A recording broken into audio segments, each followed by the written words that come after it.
Hi David, Sarah from the upcoming, sorry I can't shake your hand, I've got an umbrella. Hi. So for people who aren't already familiar with The King, can you give us a really brief synopsis? What can they expect?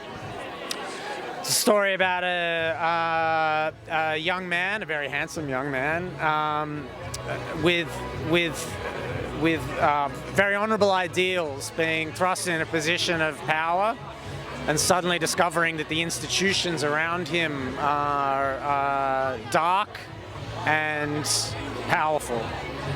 And it draws on Shakespeare, it's set in a medieval era. What drew you to this story? Why did you want to put this on the screen?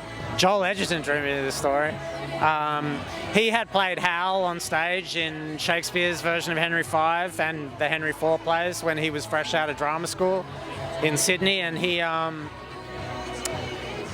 that was where it began. And then, like, very quickly, we knew we wanted to do something other. We didn't want to do Shakespeare, so we started stealing from everywhere. We started stealing from Shakespeare. We did a lot of historical research, and just made stuff up. And but ultimately wanting it to feel earthy and grounded in some kind of otherworldly story of what life might have been like in the 15th century. And, incredible cast, not least Timothée Chalamet at the centre. So, there's a certain buzz going around. I think, the actor, what was it like working with him, and why do you think there is such a draw to him? There's something so soulfully available about him, As I remember when I saw Call Me By Your Name, it was a really exciting experience for me because I loved that. I thought that movie was beautiful. I thought his performance was exciting in a way that, a young American actor's performance hadn't been exciting in a long time. But I was also seeing a version of The King I wanted to make, there's like a true. I loved the idea of taking that kid from Call Me By Your Name and plonking him in the 15th century and transforming him into something maybe approaching a tyrant, It is based on Shakespeare, period set piece, but what do you think it can say to a contemporary audience, particularly about the prospect of power and what it can do to people? That all leaders, no matter how well-intentioned or no matter how clownish, have around them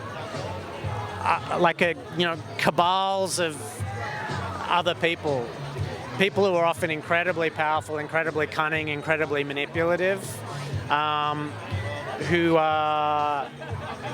use that leader, no matter how well-intentioned or how clownish, to their own ends.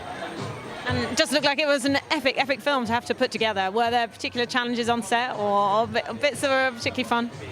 Every day on set is a challenge, because every day feels like the day that could undo you. Every day could be every scene feels important. Every day feels like the day that could, that could undo the movie if it doesn't work. Obviously battles and stuff are a pain in the ass, but every day has its own way of becoming a pain in the ass, Can you quickly tell us what you might work on next? I have no idea. I really like that I don't have any idea. Every movie I've made thus far has been something that's been cooking for a while. I have nothing at the moment, which I like. All right, well, thank you. Congratulations on the film. Thanks so much for your time.